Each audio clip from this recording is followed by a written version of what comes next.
अस्सलामुअलैकुम। आज की वीडियो आपके लिए बहुत हेल्पफुल होने वाली है। इस ईद पर आप भी पाए बिल्कुल इसी तरीके से वॉश कीजिएगा और इसी तरह से उनकी सफाई करके उनकी स्मेल भी दूर कर सकते हैं और बहुत अच्छे से उनको साफ़ कर सकते हैं। इसके लिए सबसे पहले आपने रनिंग वाटर के नीचे जो है पाए जो है अच्छे तरीके से वॉश कर लेने हैं। 3 to 4 टाइम्स आपने इनको अच्छे से वॉश करना है।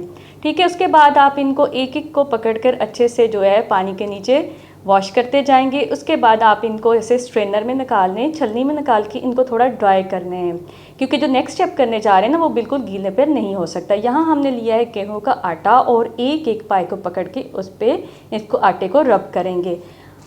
आपने आटे को अच्छे से, जैसे हम स्क्रबिंग करते हैं ना, उस तरह से आपने आटे को रब करना है। इससे होगा क्या कि जो छोटे मोटे बाल होते हैं ना इसके ऊपर, और थोड़ा सा ये ग्रासी से और गंदे गंदे से जैसे मैल सी होती है ना, वो अच्छे से उतर जाएगी। जैसे आप बॉडी की स्क्रबिंग करते हैं उसी तरह से आप इनकी भी स्क्रबिंग कर सकते हैं।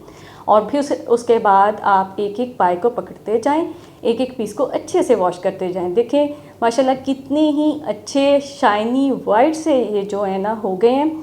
अब आप बस एक चीज़ का ख्याल रखिएगा कि जब आप इनको रब करें ना तो केयरफुल रहें। इनके ऊपर बारीक बारीक सी किरचियाँ टाइप हड्डियाँ होती हैं, तो जो जब आप रब कर रहे होते हैं ना तो वो लग भी सकती हैं। सो बी केयरफुल। आई होप आपको आज की वीडियो अच्छी लगी होगी। नई वीडियो तक के लिए अल्लाह हाफिज़।